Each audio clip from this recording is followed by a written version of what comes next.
Donc voilà, comme je disais tout à l'heure, le troisième Inside the Doc de cette journée, de cette première journée officielle du FIFO. Donc avec Andy, un des films en compétition. Donc on va avoir Dorothée Tromparan qui va prendre la parole, accompagnant à la modération de Moanaura Teyaura. Donc je vous laisse la parole. Merci à vous deux. Yorana, bienvenue sur le Bagnon du FIFO et un réel plaisir de recevoir Dorothée. Donc, pour ce film, Andy, en compétition, est-ce que ce film, c'est l'histoire d'une femme racontée par une femme, avant tout? Alors déjà pour ce film, déjà bonjour à toutes et à tous et un grand merci pour cette invitation et pour la sélection au FIFO. C'est la première fois que je viens au FIFO, c'est pas la première fois que j'ai un film sélectionné, mais c'est la première fois que je viens. Donc c'est un grand plaisir et puis un grand honneur. Et concernant Andy Marie-Claude Chibaou, en fait j'ai fait ce film en co-réalisation avec son fils Emmanuel. Donc le film d'une femme vu par une femme en partie. C'est aussi le film d'un fils vis-à-vis de sa mère. Donc c'est vraiment un double regard et un double regard sur un parcours qui est vraiment très riche et qui retrace une grande partie de l'histoire calédonienne. Et sur le côté une femme qui parle à une femme, oui, je pense que ça a son importance puisque Marie-Claude en fait on a tissé une relation de confiance très profonde et je pense qu'elle ne se serait pas exprimée de la même façon si ça avait été un homme qui l'avait interviewée, puisque vraiment elle s'est livrée, elle a livré beaucoup de choses de son intimité et son propre fils a été très très surpris de tout ce qu'il apprenait sur sa propre mère à certaines occasions, parce qu'il y avait certaines interviews où il préférait ne pas être là pendant l'interview parce que c'était trop intime, trop personnel, ou ça le bouleversait trop. Donc il y a une partie des choses qui sont faites juste entre nous deux en fait. Enfin avec le reste de l'équipe technique bien sûr, avec une chef opératrice aussi qui était une femme, un preneur de son qui était un homme, mais on avait formé un petit groupe de confiance en fait, toute petite équipe mais très motivée, très impliquée. Et du coup ce noyau en fait a formé une petite famille pendant tout le temps du documentaire, où on n'avait plus besoin de se dire les choses en fait. On était dans une relation d'intimité, de confiance où chacun protégeait l'autre. Comment émerge l'idée de vouloir faire un film sur Marie-Claude Chibaou? Moi, ça fait vraiment longtemps que je voulais faire un film sur cette femme. On parlait ce matin de la nécessité d'avoir des rôles modèles aussi en Océanie, des gens qui représentent un peu des choses importantes et qui puissent aussi servir un peu de personnalité inspirante pour les jeunes femmes, les jeunes filles de nos pays, où c'est parfois un peu plus compliqué. On a eu des grands hommes, on a des grands inspirateurs aussi en Nouvelle-Calédonie, mais Marie-Claude fait partie des gens qui sont dotés d'un charisme, d'une puissance aussi, qui sont des gens très droits, très, très nobles aussi dans ce qu'ils font. On apprécie ou pas son action, mais c'est des gens qui, d'une génération où en fait on donnait tout pour une cause. Donc ça faisait très très longtemps que je voulais faire un film sur elle. Après, c'est quelqu'un qui est très pudique, qui a eu un parcours compliqué. Donc il fallait gagner la confiance. Et puis ça fait quand même plusieurs films que j'ai réalisés autour de l'histoire et de la culture kanak. Donc je pense que c'est un chemin en fait, un chemin qu'on fait ensemble et petit à petit la confiance vient. Et puis au bout d'un moment, c'est possible, enfin les choses s'ouvrent et les choses sont rendues possibles. J'avais fait déjà un film sur Jean-Marie Chibaou qui s'appelait Au nom du Père, du Fils et des Esprits, qui avait été sélectionné ici au FIFO. On a fait avec Canal Plus aussi, qui est la chaîne coproductrice de Andy Marie-Claude Chibaou. On avait fait un film sur les événements qui s'appelait Notre Guerre, où c'était les événements vus par les jeunes de l'époque, qui aujourd'hui ont 40-50 ans, mais qui étaient enfants à l'époque. Il y a eu plusieurs choses comme ça, plusieurs films. Il y a aussi Wanyat qui est sélectionné au FIFO. En fait, c'est un chemin de confiance et de travail. Et Marie-Claude Chibaou est quelqu'un de pas facile au prime abord, qui est très charismatique, qui fait vraiment peur, carrément. Mais en fait, elle, la seule chose qui compte pour elle, comme beaucoup de gens de sa génération, en Océanie, enfin en tout cas en Nouvelle-Calédonie, la seule chose qu'elle reconnaît, c'est le travail. Si c'est quelqu'un qui travaille, déjà la porte est semi-ouverte. Et puis bon, petit à petit, la confiance s'est nouée. Et une fois qu'elle donne sa confiance, que là-bas en Calédonie, quand les vieux donnent leur confiance, c'est à 100%. Et c'est là où en fait on porte une responsabilité très très très lourde. c'est une joie, c'est un honneur de pouvoir interviewer des gens aussi riches, aussi intéressants, mais c'est une responsabilité très grande parce que les gens ne retiennent rien. C'est-à-dire qu'ils vous donnent tout. Et après, c'est à vous aussi de les protéger contre le regard extérieur, ou enfin de faire un montage qui soit aussi recevable par le plus grand nombre. Il y a des choses donc en post-production qu'on on se dit finalement, ça on le met pas, ça Oui. on le met. Ou qu'on met d'une façon et pas d'une autre. C'est tout le principe du montage en documentaire. En général, on a, je dirais, entre 3 à 10 fois plus de rush que ce qui sera utilisable dans le documentaire qu'on peut voir. Après, c'est comment on présente les choses pour que ce soit vraiment recevable par le plus grand nombre, compréhensible, comment on essaye aussi essayer de donner le plus de notions possible, pas vulgariser parce que j'aime pas ce mot-là, mais donner le plus de contexte possible. Donc oui, c'est sûr que c'est en post-production qu'il y a un gros travail d'écriture, c'est le 3e temps du film en fait. Comment on trouve justement cet équilibre entre le respect de l'intimité de ce personnage et la volonté de rendre en quelque sorte une part d'ombre de l'histoire collective de la Nouvelle-Calédonie? En fait, c'est un équilibre qui se fait à chaque instant de chaque minute de rush, dont on n'est pas toujours conscient, et heureusement, parce que sinon on serait terrifié et tétanisé devant chaque image. En fait, il ne faut pas perdre de vue, je pense, l'objectif. Et puis après, il faut se laisser aussi guider par son instinct. J'avais fait un film aussi qui avait été sélectionné au FIFO qui s'appelait La tribu de l'invisible. Oui. Sur le monde de l'invisible, sur la cosmogonie. Avec Dewe Gorowe, me semble. Dewe Gorowe qui était dedans, oui. Enfin, beaucoup de vieux, très... Et c'est des choses qui sont très tabous en Nouvelle-Calédonie, très tues, qui font peur à beaucoup de monde. C'était sur les petits Moaken, les petits lutins de là-bas. Et puis, en fait, grâce au collecteur du patrimoine de la DCK, j'avais accès à des vieux qui étaient des puits de sagesse inestimables. Et au début du film, j'étais un peu effrayée par la responsabilité de ce que me donnaient ces vieux. Parfois, leurs propres enfants n'avaient pas accès à ces secrets-là parce qu'ils étaient gardiens de lutins ou de grands secrets. Et il y avait un vieux qui était très malicieux. Je me souviens, dans la chaîne, on était allé le voir au fin fond de la chaîne calédonienne. Et je lui avais dit, mais... je t'avoue que moi je suis un peu effrayée par ça parce que j'ai l'impression de... Je ne sais pas si je suis légitime et est-ce que je peux moi recevoir tout ça. Il avait explosé de rire, il m'avait dit mais pour qui tu te prends de toute façon? Si tu voulais pas qu'on soit là, tu serais pas là. Et parfois quand je tremble un peu en post-production, je me dis ça aussi. Si les protagonistes ou les gens ne voulaient pas me dire les choses, ils ne me les diraient pas. Donc voilà, il faut se laisser guider un peu par son intuition aussi. Et puis, je me souviens, là, tout à l'heure, Catherine Alvarez, elle parlait d'audace. Faut jamais renoncer à l'audace, même au-delà du respect. Moi, Marie-Claude Chibaou, c'est quelqu'un pour qui j'ai énormément de respect. Après, il y a des passages dans le film où c'est un peu audacieux quand même, sur son intimité. Enfin, elle raconte quand même sa nuit de noces ou des choses comme ça, enfin, où c'est vraiment à la limite et où je craignais beaucoup sa réaction. Mais en fait, elle a adoré. Enfin, je veux dire, si elle avait demandé que ça soit pas, ça aurait jamais été, bien sûr. Mais rien que lui montrer, c'était une audace incroyable. Enfin, moi, je savais même plus comment je m'appelais au moment de la projection. J'avais un trou noir tellement j'avais peur. Il ne faut pas renoncer à l'audace pour le respect. Est-ce que l'audace peut mener parfois à la provocation? Non, je dirais que c'est pas la provocation, c'est dire les choses. Après, c'est qui est en capacité de les recevoir, à qui on parle et comment on les dit. La provocation, je ne pense pas que ça soit un bon outil. Moi, je pense que le meilleur outil pour faire passer des choses difficiles, c'est peut-être l'image et puis l'émotion aussi. L'émotion, c'est dans nos documentaires. Moi, je viens plutôt à l'origine des origines, je viens plutôt de la presse écrite. Et je me méfiais beaucoup de cette histoire d'image, d'émotion à la télévision, où je pensais que c'était dégoulinant. Et en fait, je me suis rendu compte que pour faire passer des connaissances et parfois des choses difficiles, l'émotion, c'est aussi un super cheval de Troie. Parce qu'il y a des gens qui sont très claquemurés dans leurs certitudes, dans leur raisonnement, dans leurs argumentaires.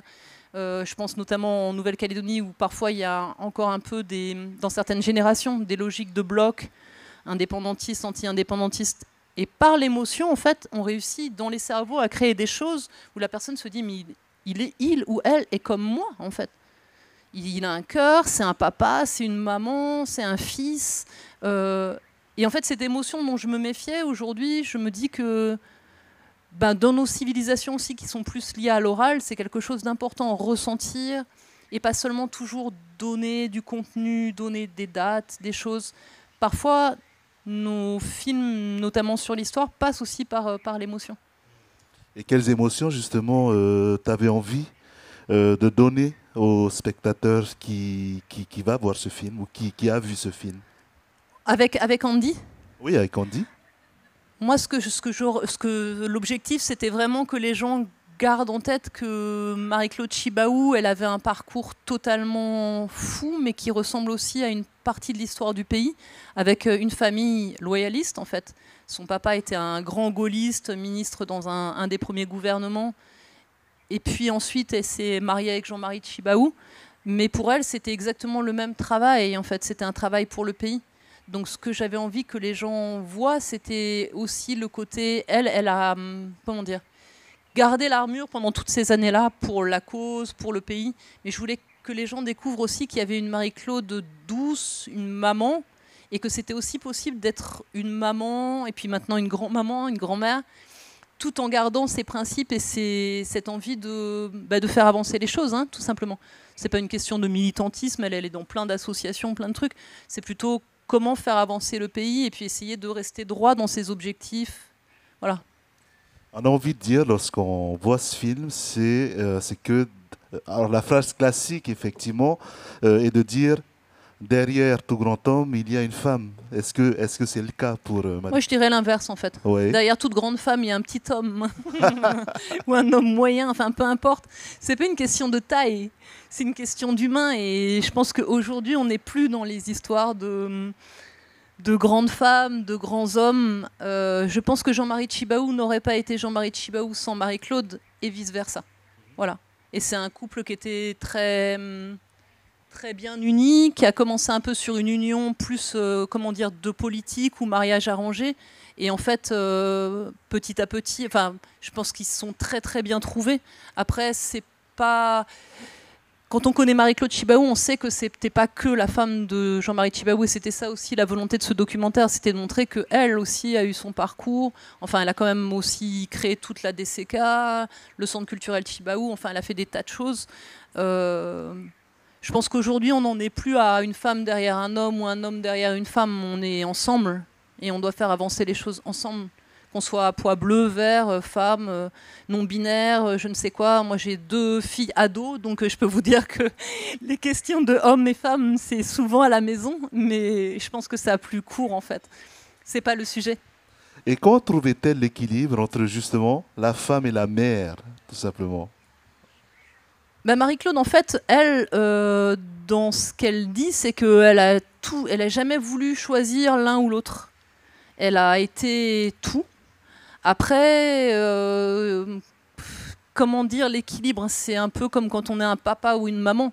Est-ce qu'on est toujours, on peut pas être à 100% les deux si on a une mission ou si on a un travail. Après, c'est la façon dont on donne les choses. Mais quand on voit le film, je pense qu'on voit bien que les enfants, malgré tous les malheurs qu'ils ont eus, ils ont poussé droit. Ils auraient pu pousser dans la haine ou dans la revanche, vu ce qui est arrivé à leur papa. Et c'est pas le cas. C'est une famille quand même qui est très soudée par l'amour aussi. Et moi, c'est pas quelque chose qui m'apparaissait d'emblée. Je pensais pas que c'était à ce point-là. Comme eux, ils sont très dignes et toujours très dans le... Comment dire ? Dans la mission ou quand ils sont en public, parce que c'était très dur leur vie d'enfants et d'adolescents. En fait, ils ont été nourris de beaucoup, beaucoup d'amour et de beaucoup de paroles de paix et de construction. Donc ça, c'est des choses aussi, ça fait partie du rôle modèle. C'est que c'est possible. Alors, Emmanuel co-réalise le film avec toi. Est-ce que tu peux nous dire si il y a une volonté chez lui de vouloir comprendre la mère ou la femme, ou la mère et la femme, par rapport à leur parcours de vie, à leur histoire de famille, ou à l'histoire d'un pays, tout simplement? Emmanuel, en fait, il a le point commun qu'on a, c'est que l'un comme l'autre, on est très curieux et très avide de la parole des vieux. Emmanuel, quand il était enfant, dans toutes les cérémonies coutumières, son truc, c'était de s'asseoir avec les vieux et de les écouter. C'est aussi pour ça qu'ensuite, il est devenu collecteur du patrimoine. Donc, lui, cette parole-là est la parole Enfin, il a été aussi élevé dans cette tradition-là. Et ça, c'est quelque chose qu'on a en commun, en fait, d'écouter les gens, d'être curieux. Après, lui, enfin, Emmanuel, comme les autres enfants de Marie-Claude, c'est sûr que ils ont besoin, ça faisait longtemps qu'ils demandaient à Marie-Claude d'écrire des choses sur leur histoire, sur son histoire, de préciser des choses, de rechercher les photos. Donc ce film tombait un peu au bon moment, en fait. Parce que, oui, c'est sûr qu'il y avait une quête aussi d'identité, une quête familiale pour aller au-delà des choses et repréciser des points. Parce que quand on est enfant, on pose une question, ou même quand on est grand. Et c'est compliqué, un fils par rapport à une mère, d'aller jusqu'au bout des questions. Et moi, je venais à ce moment-là et je pouvais pousser. Et puis après, si ça n'allait pas, Marie-Claude pouvait m'arrêter et dire « Non, là, c'est bon, ça suffit. » Mais c'est plus facile pour moi que pour lui, par exemple. Est-ce que c'était important dans ce film? En fait, l'impression qu'on a en le voyant, c'est que c'est de ramener un certain contraste avec le personnage qui apparaît dans un premier lieu, surtout, bien sûr, avec une vision de Tréti, je parle, bien sûr, et je m'engage et je prends la responsabilité de ce que je dis maintenant, de quelqu'un de très mystérieux, de quelqu'un de noir parfois, peut-être austère, et ce film quelque part, lui donne de la lumière, en quelque sorte. C'est pour ça que je parle de contraste tout au long du film. Est-ce que c'était le cas? Est-ce que c'était la volonté du film?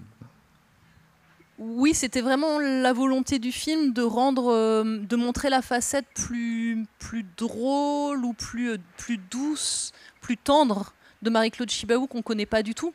Parce que la lumière, vous avez peut-être eu l'occasion de la rencontrer, elle est très lumineuse, mais c'est sûr que c'est quelqu'un qui est ultra charismatique et qui s'est beaucoup protégé aussi du monde extérieur, donc une sorte de rempart. Et nous, on voulait aller un peu au-delà de ce rempart-là pour montrer aussi ses aspects tendres, ses aspects touchants de ce qu'elle a été. Ça, c'est sûr. Est-ce qu'on est conscient en tant que réalisateur que ce film est en quelque sorte une part d'histoire qu'on restitue à la Nouvelle-Calédonie? Ça fait partie un peu de l'objectif des documentaires. Ce qui est compliqué en Nouvelle-Calédonie, c'est que une grande partie de l'histoire reste à écrire. Donc quand on va au niveau des sources, souvent c'est nous qui sommes les premiers sur des sources. Juste après, peut-être les journalistes, ou les journalistes produisent des documents, mais il y a encore une grosse partie de l'histoire qui reste à faire et à dire. Et c'est là où ça prend beaucoup de temps, parce qu'évidemment, la responsabilité, elle est immense. Donc on doit vérifier chaque point, chaque fait. C'est important qu'on soit aussi précis dans ce qu'on dit et dans ce qu'on peut faire. Mais oui, le documentaire mémoire pour le pays, ça c'est sûr, ouais, c'est sûr. Et les diffuseurs nous accompagnent vraiment beaucoup là-dessus, quoi. Et en même temps, créer en quelque sorte une héroïne contemporaine. Est-ce que c'est aussi ça l'objectif? Héroïne, je sais pas, je pense que le mot lui plairait pas du tout. Oui. Parce que c'est quelqu'un qui est quand même assez modeste et je pense que ça la ferait beaucoup rire si je lui disais ça. Mais elle veut pas non plus qu'on dise modèle. Moi, je dis juste quelqu'un dont on puisse s'inspirer, quoi. Une personne inspirante. Parce que même quand on dit exemple, elle veut pas exemple, elle dit que non, enfin qu'elle a fait des choses simplement et que tout le monde lui dit « Ah, mais Marie-Claude, t'as fait ci, t'as fait ça ». Moi, je dirais quelqu'un qui puisse inspirer. C'est peut-être un mot un peu à la mode, mais personnalité inspirante qui puisse dire aux jeunes filles que oui, c'est possible de naître là-bas dans la tribu et puis de se marier à Tiendanit et puis de faire des grandes choses et d'aller aussi dans le bureau de Mitterrand et de donner des conseils aux ministres des Outre-mer quand ils ne savent plus où ils vont. Oui, c'est possible. Et est-ce que le film a été diffusé déjà en Nouvelle-Calédonie? Oui, il a été diffusé déjà. C'était quand, Samantha, la diffusion, c'était en août, Andy, Marie-Claude Chibaou? Septembre. Ouais. Vous avez eu des retours, alors, notamment de la jeunesse calédonienne, puisqu'on parle de personnes inspirantes. Et on en a besoin, la jeunesse a besoin de personnages inspirants, finalement. La jeunesse, elle est déjà en grand respect de Marie-Claude Chibaou. On a fait une avant-première au centre culturel où là, il y avait beaucoup de jeunes. Et ouais, c'était super de voir leur réaction. Ils étaient un peu tétanisés. Et puis Marie-Claude, dès qu'il y a une question, elle se lève, ça y est, tout le monde est un peu stressé, tétanisé. Mais oui, pour eux, ouais, c'était important de pouvoir échanger avec elle. Mais déjà, quand vous vous baladez avec Marie-Claude, même en province nord ou où que ce soit, c'est comme si vous étiez avec la reine d'Angleterre. Hein. Faut pas se leurrer, quoi. Les gens, ils sont... Oh, Marie-Claude Chibaou, ah bonjour Madame Chibaou. Enfin, les gens, ils sont dans le respect extrême. Après, découvrir d'autres aspects, c'était gênant presque à l'avant-première, parce que c'était la première fois qu'on avait des réactions d'une salle entière, et entendre les gens rire au moment où nous, on riait, mais c'était choquant, en fait. Je me disais, mais mince, mais ils n'ont pas à rire de ça. C'est pas quand, par exemple, on parle de la nuit de noces, je me disais, mais non, mais ils arrêtent de rire fort, comme ça, c'est gênant. Et en fait, nous, on avait ri en le faisant avec elle, ri en le montant, ri en lui montrant. Mais soudain, voir toute une salle rigoler à ce moment-là, ou bien pleurer fort à certains moments, c'est souvent le cas hein, pour des avant-premières. Mais là, c'était encore plus troublant, parce qu'on perd parfois un peu le fait que les gens, ils vont réagir, et puis ils réagissent fort à des choses. Mais oui, non, c'était bien. Et puis souvent, les rires qu'on entendait, c'était des rires de jeunes aussi, où on sentait que la connexion, elle était créée, la connexion de cœur, où le modèle, il était encore plus présent parce qu'ils avaient ri de ça aussi. Ils comprenaient qu'elle était comme eux, et que voilà, ou très différente, mais que c'était quelque chose, quoi. Ils découvraient en quelque sorte une part d'humanité de Marie-Claude, finalement. Et Rani ? Juste le temps des questions, s'il y en a. Et sinon, juste les mots de la fin, quoi. S'il y a des questions ? Bon, tu peux continuer, du coup. Ok, on va souhaiter au film, bien sûr, un grand succès ici au Festival international du film Océania. Je recommande vraiment à tout le monde d'aller le voir. J'ai beaucoup aimé. Et merci encore pour ce film. Est-ce que tu as d'autres projets de films sur la Nouvelle-Calédonie ? Oui, j'en ai beaucoup, oui. D'accord. On va te revoir au FIFO, alors ? Inch'Allah. Inch'Allah. Voilà le mot de la fin, Rani. Oui, encore un teasing, d'ailleurs. Merci à tous les deux. Je vous demande d'applaudir bien fort, s'il vous plaît. Et je suis d'accord avec moi, Naoula, il faut aller voir ce film. C'est vraiment important de voir cette facette qu'on n'a pas l'habitude de voir, de ce personnage emblématique au final, de l'histoire de la... Et moi je meurs, de la Nouvelle-Calédonie. Donc merci.